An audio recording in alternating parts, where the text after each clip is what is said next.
Hello students. तो यहाँ पे जो बिलियन नाम का चैप्टर चल रहा था, इसमें कुछ टॉपिक हो गए थे और आगे बचे हुए हैं। तो उसमें हम लोग देखेंगे कि अभी तक आपने लास्ट टाइम देखा था मोलरता और मोलरता। तो ऑलरेडी आपको बहुत अच्छी तरीके से लास्ट टाइम उसके बारे में डिफरेंस क्या होता है, उसका फार्मूला क्या है, किस तरीके से निकालेंगे, मोल्स कैसे निकालेंगे, सब बताया जा चुका है। आप उसे ज़रूर देख लीजिए।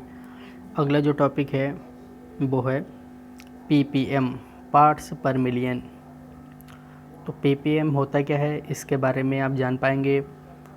अगर आपको वीडियो की क्वालिटी में कोई असुविधा हो रही है तो आप जो 3 डॉट दिए होते हैं राइट साइड में, ठीक है, यहाँ पे ऊपर यूट्यूब पर आप वो बटन क्लिक करके इसकी रेजोल्यूशन क्वालिटी बढ़ा सकते हैं, तो ये और ज़्यादा साफ दिखेगा आपको।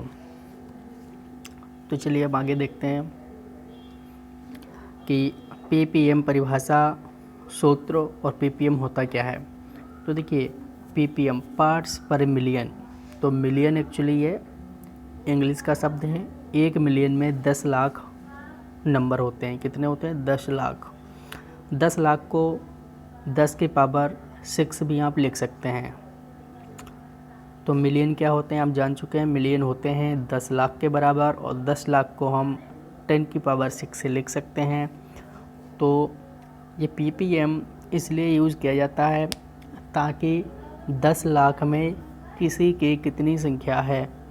जैसे अगर कभी पानी गंदा हो जाता है नदियों तालाबों में, या आप जो सिरप पीते हैं उसमें किस में कितनी मात्रा है। तो वैसे अधिकतर हम लोग 100 में 100 में निकालते हैं, लेकिन अगर उससे भी हमें शुद्ध डेटा चाहिए होता है तो हम लोग निकालते हैं ये पार्ट्स पर मिलियन में, यानी कि 10 लाख में। अगर कभी कहीं लिखा होता है कि 250 ppm, क्या बताया मैंने? 250 ppm, तो इसका मतलब है कि 10 लाख में 250 मौजूद है। वो कोई भी चीज़ हो सकती है 250। हम आपको समझाने के लिए बता रहे हैं कि हाँ इसका यूज कैसे होता है, ये होता क्या है। अगर मान लीजिए किसी नदी का पानी अशुद्ध है, या आप जो दवाई लेके आए हैं मेडिसिन, उसमें लिखा है 250 ppm, तो उसका मतलब है कि 10 लाख के अणुओं में 250 अणु उसके हैं।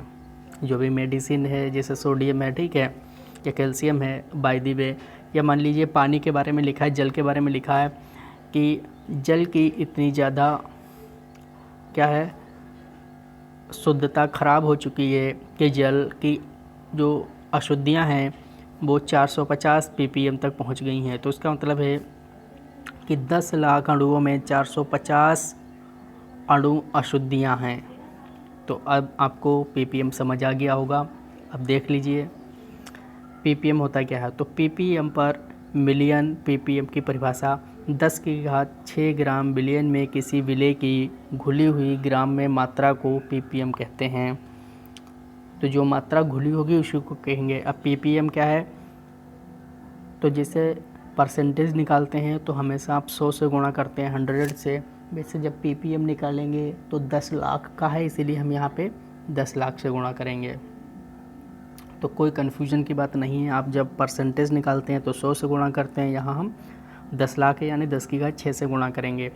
तो सूत्र क्या है, विलेय का ग्राम में भार बटे बिलियन का ग्राम में भार गुणे 10 की घात 6। अगर आपको परसेंटेज निकालनी होती तो आप 100 कर देते, 100 कर देते। तो चलिए नेक्स्ट देखते हैं। तो सूत्र आपको दिख रहा है, ठीक है।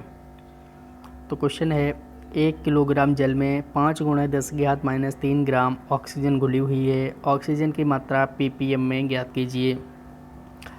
तो ppm का आपको सूत्र बताया गया कि विलेय का ग्राम में भार, ठीक है, और विलियन का ग्राम में भार, ये हमें लेना होता है। तो विलियन 1 किलोग्राम जल, यहाँ पे विलियन है, ठीक है। तो विलियन का हमने क्या है 10 की घात 3 नीचे रखेंगे, और उसके पहले 5 × 10 की घात -3। तो इतनी ऑक्सीजन घुली हुई है, इसे ऊपर रखेंगे। तो आपको ppm निकालना है, इसीलिए 10 की घात 6 से इसमें गुणा कर देंगे। जब ये सॉल्व आउट करेंगे तो 10 की घात -3 और नीचे है 10 की घात +3, ये कट जाएगा। 5 × 10 की घात 6 बचेगा। तो जो 5 है उसको 5 ही लिख देंगे, लेकिन जो 10 की घात 6 है इसी को हम कहते हैं ppm, इसीलिए ये हट जाएगा। इसकी जगह के नाम आ जाएगा ppm। क्या आ जाएगा इसकी जगह? ppm। तो ppm के बारे में आपने जाना कि जैसे हम 100 में कोई चीज़ निकालते हैं, वैसे अगर हमें 10 लाख में निकालनी हो तो उसे ppm करेंगे। कैसे क्या होता है? तो हमने बताया कि ये भी एक कंसंट्रेशन ही होती है, जैसे कि कोई जल अशुद्ध है, आप कोई सिरप पीते हैं तो उसमें हम जान पाएंगे। नेक्स्ट क्वेश्चन है 500 ग्राम टूथपेस्ट में 0.2 ग्राम फ्लोराइड है, तो फ्लोराइड की मात्रा ppm में ज्ञात कीजिए। तो सूत्र जो अभी आपको बताया गया कि विलेय का ग्राम में भार, विलयन का ग्राम में भार, और गुणे में हमेशा इसमें 10⁶ या 10 लाख रखेंगे।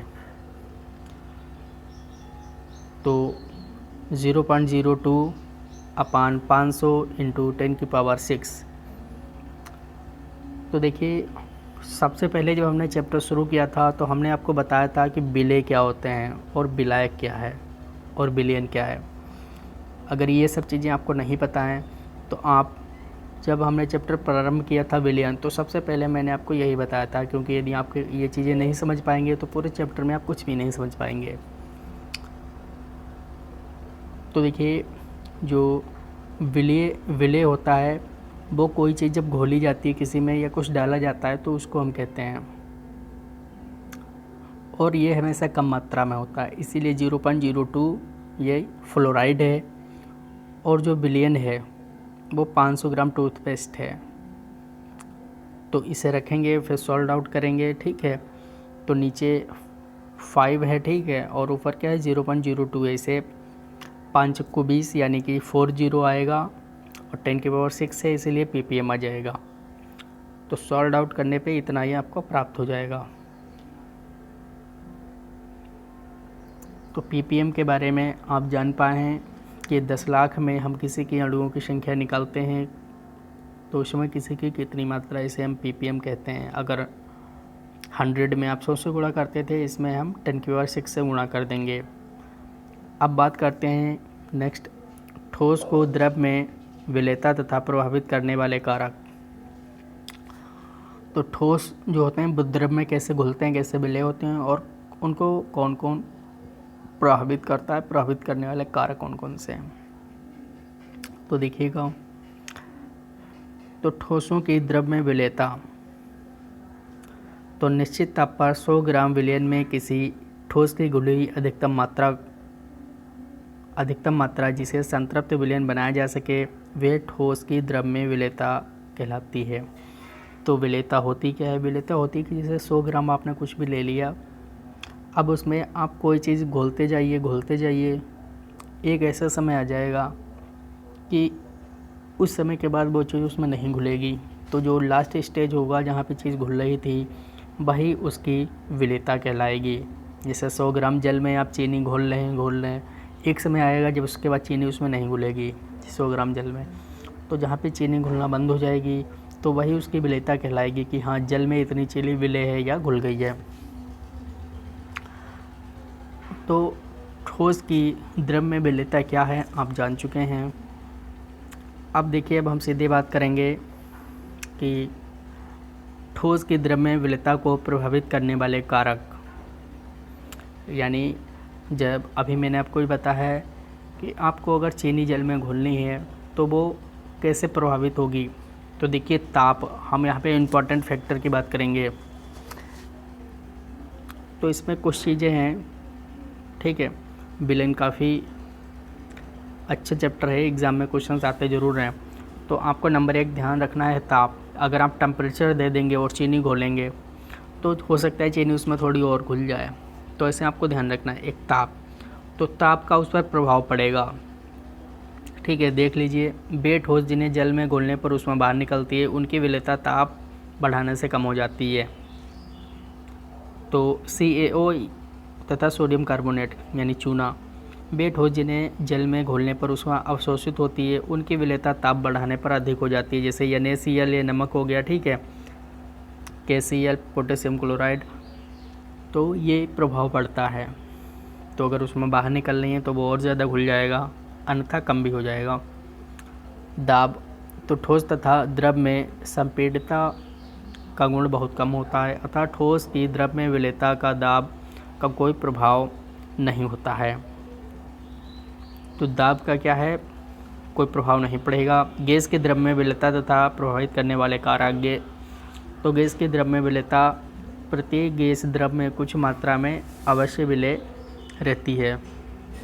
तो देखिए गैस हर जगह पाई जाती है, तो थोड़ी बहुत गैस क्या होती है, विलेय हो जाती है, उसमें घुल जाती है। तो विलेयता को प्रभावित करने वाले कारक कौन कौन से हैं, तो मेन आपको हेडिंग ध्यान रखनी है। एक है टेम्परेचर यानी ताप, दूसरा है प्रेशर यानी दाब। तो टेम्परेचर क्या है, आपको बताएगा कि टेम्परेचर के बढ़ाने पे अगर ऊष्मा के आधार पे कोई चीज़ ज़्यादा भी घुल सकती है, कम भी घुल सकती है। नेक्स्ट है गैस के द्रव में विलेयता को प्रभावित करने वाले कारक। तो अब गैस की अगर विलेयता, द्रव में अगर किसी गैस को घुलना है, ठीक है, तो क्वेश्चन ये जो हेडिंग है क्या कह रहा है कि गैस को द्रव में घुलना है। अगर मान लीजिए आप कोई भी पेप्सी पीते हैं, कोको कोला या फिर कोई भी अन्य, तो उसमें गैस घुली हुई होती है। तो वो गैस घुली किस में होती है, वो गैस घुली हुई होती है द्रव में, जल में। तो क्वेश्चन क्या कह रहा है, क्वेश्चन कह रहा है कि गैस की द्रव में विलेयता को प्रभावित करने वाले कारक। अब उसको कौन कौन प्रभावित करेगा, गैस तथा द्रव की प्रकृति। जो गैस द्रव से क्रिया कर लेती है या द्रव में आयनित हो जाती है, वो द्रव में आसानी से विलय हो जाती है। जैसे अमोनिया, अमोनिया क्या है, जल में द्रव में विलय है, CO2 कार्बन डाइऑक्साइड। तो ये क्या है, ये ऐसी गैसें हैं जो गैस द्रव से क्रिया कर लेती हैं और द्रव में आयनित हो जाती हैं। तो ऐसी कौन कौन सी गैसें हैं, ऐसी गैसें अमोनिया तथा कार्बन डाइऑक्साइड हैं। तो आपको ये ध्यान रखना है, ठीक है। और आपको ध्यान रखना है ताप। जब कोई गैस द्रव में घुलती है तो उसमें बाहर निकलती है, अर्थात गैस का द्रव में घुलना ऊष्माक्षेपीय अभिक्रिया है। तो अगर कोई ऊष्मा बाहर निकलती है उसी को हम ऊष्माक्षेपीय अभिक्रिया कहते हैं। तो अगर कोई गैस द्रव में घुलेगी तो उससे ऊष्मा बाहर निकलेगी। तो आज आपको ये इतना ध्यान रखना है।